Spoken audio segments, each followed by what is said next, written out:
Retour au Burkina Faso et nous parlons maintenant éducation avec la rentrée scolaire des élèves vivant avec un handicap. L'éducation inclusive est une réalité qui gagne du terrain au Burkina Faso, non sans certaines difficultés assez objectives. Alors, comment se passe concrètement cette rentrée scolaire des enfants sourds et des entendants? Comment peuvent-ils s'entendre? Comment peuvent-ils suivre des cours dans une même classe? Nous nous sommes rendus au Centre d'éducation de formation intégrée des sourds et entendants, l'une des premières écoles privées inclusives au Burkina Faso, pour quelques éléments de réponse. Suivons ce dossier que nous proposent Kwale Nebié et Maïmouna Traoré.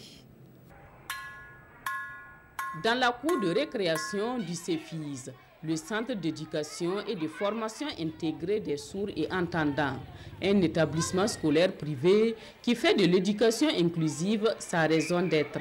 Ici, les élèves entendants et sourds communiquent et se comprennent parfaitement grâce au langage des signes. Les autres et les malentendants faisant le signe entre eux. Non, on ne fait pas la bagarre, on s'aime entre nous. Et on travaille en groupe. Avant de rentrer, on s'assoit deux pour nous partager, on s'échange les cahiers là pour réciter entre nous. L'initiation au langage des signes commence dès le CP1. À ce stade, les sourds prennent des cours séparément et c'est la phase de toutes les difficultés. À la maison, papa et maman, après l'accouchement, l'enfant grandit et on l'envoie à l'école. Et nous, pour communiquer avec cet enfant, c'est difficile. Ton nom, et l'enfant ne sait pas. Debout, il ne sait pas. Assis, il ne sait pas. L'apprentissage, là, c'est pas simple.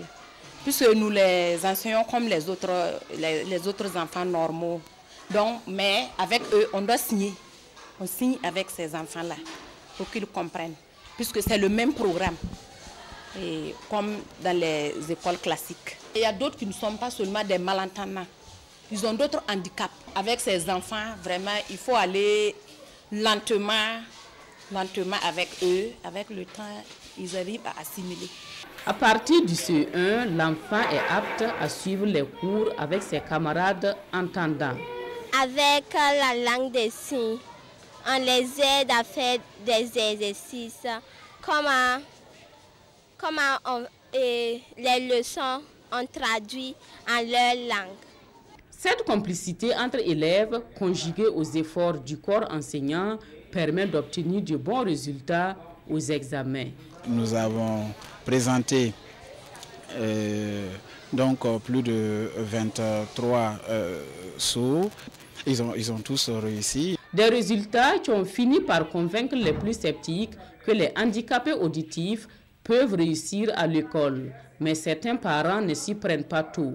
Nous rencontrons des difficultés liées au fait que beaucoup de parents viennent à la dernière minute nous acculer et ça fait une pression énorme. Et quelquefois, lorsque nous sommes obligés de référer certains enfants parce que nous ne pouvons pas ici prendre en charge son cas.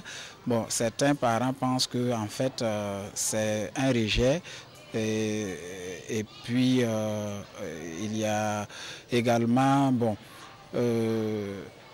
beaucoup d'élèves qui n'ont pas encore leur fourniture scolaire. Sur la question des fournitures scolaires, l'établissement interpelle les premiers responsables en charge de l'éducation au Burkina Faso. On donne les fournitures scolaires aux écoles publiques. Et les écoles privées ont droit au manuel scolaire. Maintenant, nous accueillons des enfants en situation de handicap. Beaucoup d'enfants ont des difficultés pour avoir ces cahiers, pour avoir ces livres, mais nous n'avons pas ces manuels. Nous demandons vraiment qu'il y ait une dérogation à notre égard. Les cours ont commencé au CEFIS le 27 septembre et tous s'activent pour une bonne moisson en fin d'année.